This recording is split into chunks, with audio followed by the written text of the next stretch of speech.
Joe on the front right. Hey, Kyrie. Joe Barton from The Athletic. Did you see what LeBron said yesterday? Yeah, I did. Is that the first question? Yes, it is.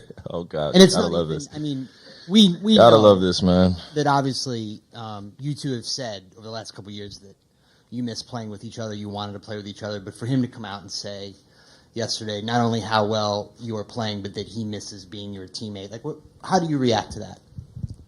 I mean, I have a great reaction. You know, it's appreciated. There's a lot of gratitude there as well. You know, obviously, I'm in a different age, different place in my life. You know, so was he, and I think we've both been able to mature and really appreciate what we got a chance to accomplish. I think there were some things that got in the way of our relationship when I was a little bit younger, and now that I'm able to vocalize how I feel as a man and be comfortable in it and stand on my square and my beliefs and where I'm coming from, you know, I feel like our relationship's different because of that now. And definitely miss him. Been playing out there, just making things easier, being able to run up and down the floor and just throw the ball to somebody like that, throw it in the air, just as athletic as they come.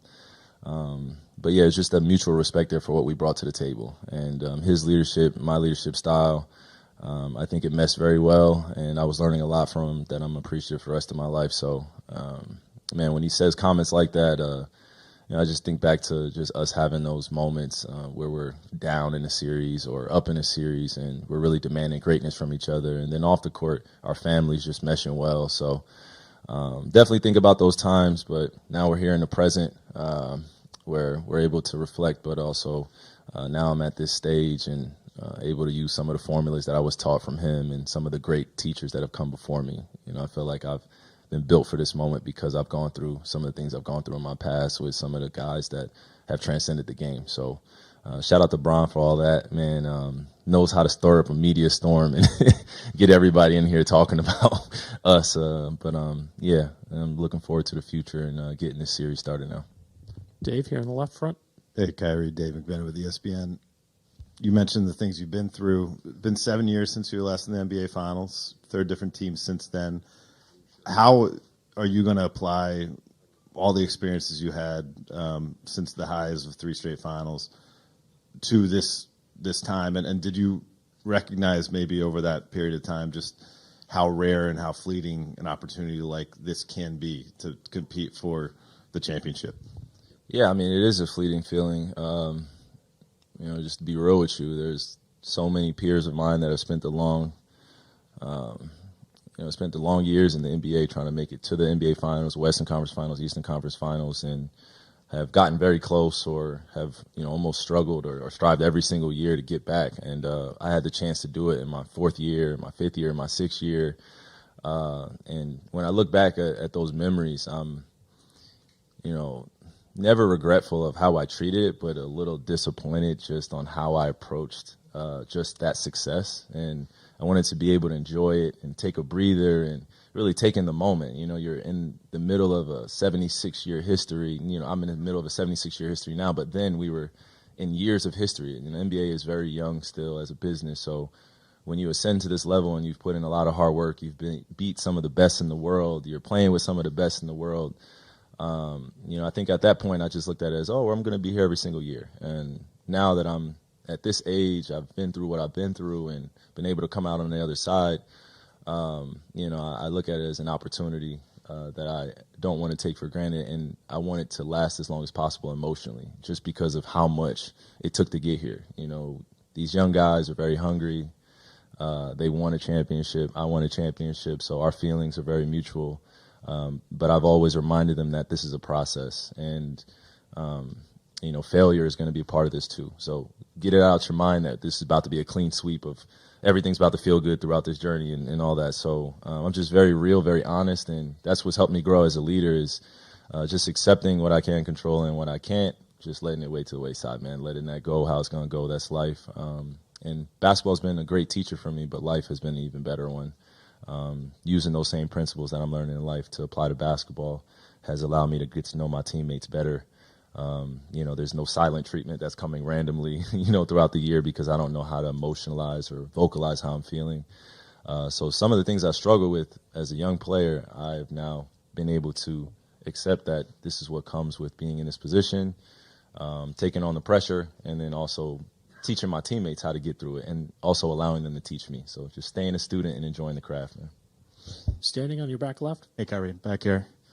Nick Coit from ABC6 in Providence. Just wanted to ask you, what has your relationship with God, Sham God, meant to you, and how has it helped you succeed with this organization? Man, shout out to God, Sham God, man. He's been imperative and just helping me grow and enjoying the game every single day and competing. And, I feel like he's just one of my uncles, just from Harlem, New York, that's there to give me a little shit when I need it, but be honest all the time and remind me that this is bigger than basketball. So shout out to God, Sham God, man. He's helped me a lot this year and been there every single day to help work me out and also inspire the next generation. He does it in his own way, so I'm just following his footsteps, just like other uncles of mine who have done great things in this world. Mark on the right side. Kyrie, Mark Spears, ESPN's Landscape. Two things. What is it like playing against some of your former brothers, former teammates now on this stage? And also, you seem like you did a good job of tuning out the crowd last time you played here. Is that something you're thinking about, and is there a key to doing that no matter what they say to you? Yeah, I mean, I've experienced Boston in twofold. In my first few years being in the NBA playing for the Cavs, then coming here to Boston, then being right down the street in Brooklyn, and then now being here in the finals playing against them in the potential 4 to 7 game series. You just got to breathe through it. To all my youngins out there that are dealing with some of the crowd reactions and what they're saying to you, you have to breathe and realize that this is not as hostile as you think it is. Don't overthink it, and been able to work through that and understand that some of that is anxiety, some of that is nervousness, and it could all be turned into a strength. There's no fear out here, man. It's basketball. The fans are going to say what they're going to say. I appreciate them and their relationship they have to the game, but it's about the players at the end of the day. And then the first part of your question was, or your statement? Oh, playing against my former brothers. Yeah, no, I'm excited. They've gotten tremendously better. They've led their team to this point, so I'm proud of them.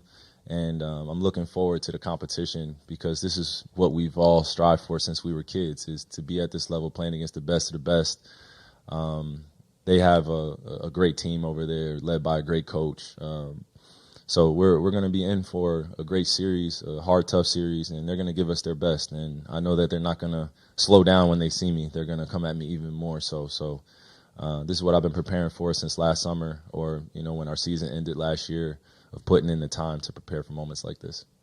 Thank you, Kyrie. We'll get started in here at 1:30 with the Celtics. Thank you.